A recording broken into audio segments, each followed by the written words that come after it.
CCTV கேமராக்கள் பொருத்தப்பட்டு வருகிறது. சிசிடிவி காட்சிகள் அனைத்தும் காவல் நிலையங்களில் இருப்பது நிச்சயமாக உறுதி செய்யப்படும். உடற்கூறாய்வு சான்றிதழை பொறுத்த வரைக்கும் உடனுக்குடன் வழங்கப்படுகின்றன. அதில் எந்தவித தாமதம் இல்லாமல் இருக்க உரிய நடவடிக்கை எடுக்கப்படும்.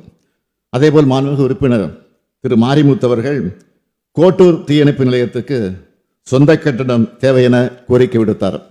அவரது கோரிக்கை ஏற்கப்படுகிறது. கோட்டூர் தீயணைப்பு நிலையத்திற்கு சொந்த கட்டடம் கட்டப்படும். மாண்புமிகு உறுப்பினர் நாகை மாலி அவர்கள் காவல் ஆணைய பரிந்துரைகளை உடனடியாக செயல்படுத்த வேண்டும் என்று கோரிக்கை வைத்தார். ஓய்வு பெற்ற உச்சநீதிமன்றத்தினுடைய நீதியரசர் உயர்நீதிமன்றத்தினுடைய நீதியரசர் சி.டி. செல்வம் அவர்கள் தலைமையிலான 5வது காவல் ஆணையம் 934 பரிந்துரைகளை வழங்கியிருக்கிறது. அதில் 86 பரிந்துரைகள் ஏற்கனவே நடைமுறைப்படுத்தப்பட்டு விட்டன. மேலும் 274 பரிந்துரைகள் நடைமுறைப்படுத்தப்படுவதற்கான பல்வேறு கட்ட நடவடிக்கைகள் எடுக்கப்பட்டு வருவதோடு மற்றவை அரசின் பரிசீலனையில் உள்ளது என்பதையும் நான் தெரிவித்துக் கொள்கிறேன். அதேபோல் அடுத்து மாண்புமிகு உறுப்பினர் சிந்தனை செல்வன் அவர்கள் அதேபோல் அவருடைய கட்சியினுடைய தலைவர் தொல் திருமாவளவன் நாடாளுமன்ற உறுப்பினர் தொல் திருமாவளவன் அவர்களும் ஆயுதிராவிடர் மற்றும் பழங்குடியினருக்கு பதவி உயர்வில் இடஒதுக்கீடு கோரி என்னிடம் கடிதத்தை அளித்திருக்கிறார்கள். நேரிடம் சொல்லியிருக்கிறார்கள். அந்த அடிப்படையில் ஒரு அறிவிப்பை வெளியிட விரும்புகிறேன்.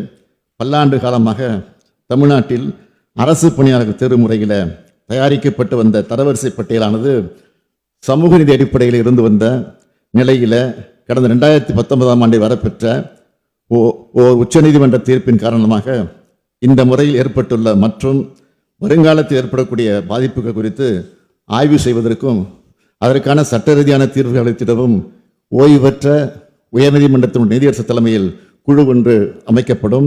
அந்த குழு அளிக்கக்கூடிய பரிந்துரைகளின் அடிப்படையில் இந்த தீர்ப்பின் காரணமாக ஏற்பட்டுள்ள பாதிப்புகளில் இருந்து ஒரு நல்ல தீர்வு காணப்படும் என்றும் தங்கள் வாயிலாக தெரிவித்துக் கொள்கிறேன். மேலும் இன்னொரு முக்கிய அறிவிப்பை செய்ய விரும்புகிறேன்.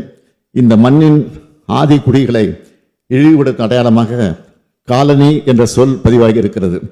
ஆதிக்கத்தின் அடையாளமாகவும் தீண்டாமைக்கான குறியீடாகவும் வசை சொல்லாகவும் மாறியிருப்பதால் இனி இந்த சொல் அரசு ஆவணங்களிலிருந்தும் பொது புழக்கத்திலிருந்து நீக்குவதற்கு நடவடிக்கை எடுக்கப்படும் என்பதையும் தெரிவித்துக் கொள்கிறேன். மாண்புமிகு உறுப்பினர் வானதி சீனிவாசன் அவர்கள் பேசுகிற போது குறிப்பிட்டார்கள், வெளிநாட்டு தொழிலாளர்கள் பணிபுரியக்கூடிய இடங்களில் கண்காணிப்பு தேவை என்று பேசியிருக்கிறார்கள். அவருக்கு நான் நன்றி தெரிவித்துக் கொள்கிறேன். தமிழ்நாட்டில் தங்கி பணிபுரியக்கூடிய வெளிநாட்டு தொழிலாளர்கள் அனைவரும் சட்டவிரோத செயலில் ஈடுபடாதவாறு கண்காணிக்கப்படுகிறார்கள். அதேபோல் மாண்புமிகு உறுப்பினர் கோகா மணி அவர்கள் கேட்டுக்கொண்டபடி அவருடைய தொகுதியில் தருமபுரி காவல் உட்கோட்டம்